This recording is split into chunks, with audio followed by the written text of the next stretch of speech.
Hey everybody, it's Jason Blaha here, and it's time for another Breakfast with Blaha. And today we're going to talk about overtraining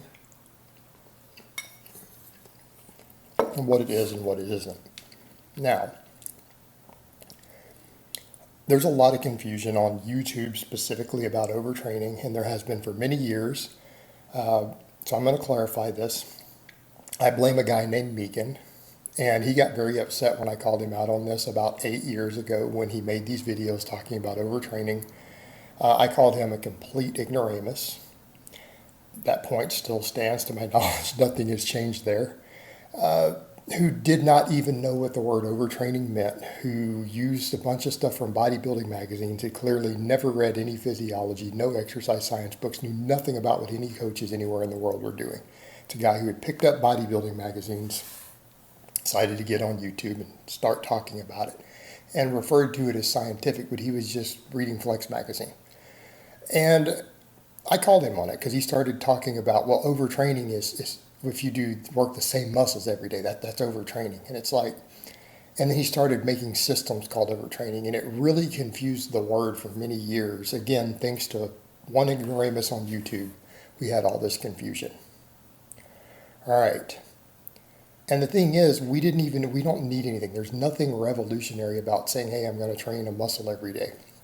We have lots of hypertrophy research at this point. Like if your goal is maximizing muscle mass, we have a lot of studies now on intermediate and advanced powerlifters, weightlifters, bodybuilders, all these other people comparing frequency, volume, things like that.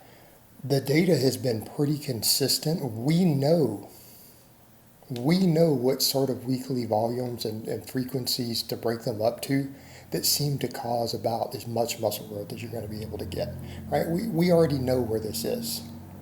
And I've said it many times. It's training muscle between 2 and 4 times a week, probably closer to 2, seems to give the best hypertrophy, doing about 10 to 20 quality work sets per week per muscle spread up through those days, and probably not exceeding about 10 sets in a single workout for a muscle, right? This seems to generally produce the most muscle growth in these ranges, depending upon the person, depending upon maybe their genetics, their work capacity, how hard they're actually training, and what we count as a true work set, right? Because some muscles are not as big of primary movers as others on some lifts, so we wouldn't count them as full sets. But the nuance aside, that seems to be the general idea.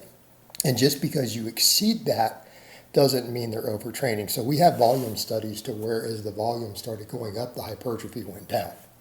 Now, people will look at that and say, oh, the hypertrophy is going down because they're overtraining. No, the hypertrophy is going down because they're getting low quality stimulus from all this volume, and they aren't recovering from it quickly enough to grow from it. In other words, the longer it takes you to recover from a workout, the smaller your growth window is. Does that make sense? So it's not overtraining, it's just that it took you too long to recover and it cut into your growth window. And again, it's a low quality volume past a certain point. You can only do so many sets before performance starts to degrade. If the performance degrades, you're not getting muscle growth anymore, not to the same extent.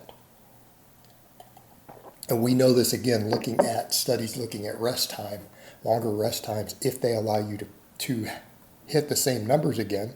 In other words, if you can do 225 for 10 and you rest long enough to keep doing 225 for 10, even though it's hard on every set, you'll gain more muscle than if you have to shorten it down and you start losing reps or you have to reduce the weight. And, if you can do 225 for 10, if you drop down and do a set for, say, 165 for 10 because you're fatigued, you won't grow from it at all. It won't do anything. Even if you took it to failure, even if you failed on rep 10, you're probably not getting anything from it. That set's just pure junk volume. So we know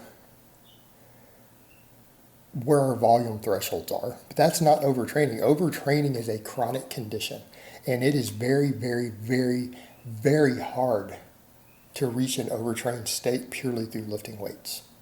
Usually people who reach overtrained conditions are like professional athletes, right? So an NFL player, right? An NFL player, if he goes off program and decides, oh, I want to do all this extra conditioning work outside of what my strength and conditioning coaches give me, okay, he's at risk of overtraining. But if you're coming into the gym and you're lifting weights for 2 hours a day, the odds of you reaching an overtrained condition are very, very, very low. It's going to take you a long time to do that, probably with no days off. I pushed the limits of that once on camera. I was maxing every day and then doing at least 15 sets of higher rep work for supplemental work after maxing every day.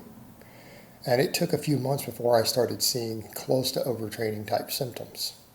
And I didn't reach a full overtrained condition. Right? And I'm talking, these were big lifts. You guys remember I was coming in and doing max deadlifts, max squats, max benching. And then a ton of volume afterwards with no days off. I tried this. It took about 4 months I started to see signs.